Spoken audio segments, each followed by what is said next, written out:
Hermes versus Mercury. Hermes of the Greeks might be the Romans' Mercury, and though to many they're the same, they're not the same to me. While true the pair are similar, I have good reasons why I work with one and not the other. Let me clarify. One is nude and shaven bare, the other wears a beard. One is young, just past a boy, the other wears his years. The Roman shows his muscles often, works out at the gym. The Grecian dons a traveler's garb, and working keeps him trim. Hermes also wears a hat, wide-brimmed to hide his head, while Mercury's prepared for war, be helmeted instead. One's a god of roadside stones, the other's got a planet. Hermes is the alchemist, while Mercury's the element. Both are talkers, both are tricksters, both are masters of the deal. There's more in common than apart, as common myths reveal. And I would say they're much the same if asked from that perspective. My distinction and disjunction is my own, subjective. Their divergence is no doubt a product of location, the styles and customs of Hellenes compared to Rome's sole nation. Greece, formed from far-flung city-states, a traveler preferred, while Rome placed theirs subordinate to herald Jupiter. Hermes is a spoiler and a trespasser of lines. You're never really fully sure he's on Olympus' side. The other always does his job, if not without a cost, but rarely do you wonder if he's pulled a triple cross. That's the reason at the root why I call Hermes' name. He's worldly wise and wondrous, more wild and less tame. He's ill-content to simply wait for Zeus's lordly word, and acts instead to work his will in ways upon the world. No slight is meant to Mercury, I praise his name as well, but he and I run separate roads and share in fewer goals. Or better still to say I'll never match Mercuric mean, but I've got beard, and staff, and hat, and troublemaker's grin.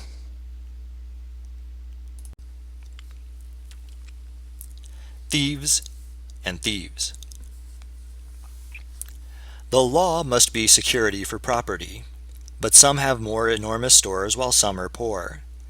A proper state can't simply take these things away, but when divides grow over wide it threatens lives. And so we find a fight arise between good and right. The destitute can't file suit to distribute. Instead they plead their honest need to honest thieves.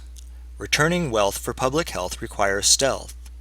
A thief must break the law to take a settled stake. But when thieves sting a glutton king, then praises ring, though oftener the targets are the selfsame poor. As thieves retain their ill-got gain, greed spreads its stain.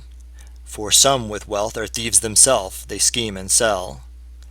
Then laws to guard those who work hard shield stolen hoards. The god of thieves takes note of these, corrupt with greed. Make no mistake, not all who take walk in his wake. Theft is for need, not cruelty or usury. He does not bless those who aggress or take excess. He takes the part of fluid heart and trickster's art. The goal is change, to force exchange, to rearrange, to break the hold of frozen old entombed with gold. So when his kind pay him no mind and treasure pile, they shame his name, defile his fame, and tracting blame. The law must deal with those who steal to hold its seal, and thus does he abandon these perverted thieves. Their stealth will fail, their acts reveal and end in jail. Then true thieves come to divvy up their ill-got lot. Circular. Drawing a circle is drawing a line to separate space before stepping inside. All circles have power to shield and define. Most circles' true power is found in the mind. A border's a barrier shaping a nation. Words are containers for raw information. Stories are other worlds built by narration, and playing a game is an act of submersion. We draw all these circles to seek definition, to know which is which, to reduce our confusion. They all serve good purposes in moderation. They all are quite real through our manifestations. But circles we draw through our efforts of mind are impermanent things with transitional lives, though if we're deceived and let artifice bind, we become circle servitors, bounded and blind. When boundaries bind us with causeless restriction, then crossing through circles is called revolution. Dissolving false lines is a starting solution, but building them better is real resolution. As criminals know, there's no crime without laws, and translators know there's no speech without thoughts, so a boundary must first exist to be crossed, and nothing is progress unless something's lost. When So weighing their virtues along with their risks, we can't help but circle and let them persist. Some days we enforce them, some days we resist, but we can't deny that in spheres we exist. And so did creation divide up its heart, though all are united, the worlds stand apart. How else could we transit in magic or art, and know how we've grown if no lines mark the start? Faster. Why can't you go faster? For I've been so long in need. I've prayed for some improvement, and I've waited patiently. Why can't you go faster? Aren't you the god of speed? So why am I still suffering? Nothing's changed that I can see. Why can't you go faster? You bring gifts to every being. If all get your attention, then why can't you answer me?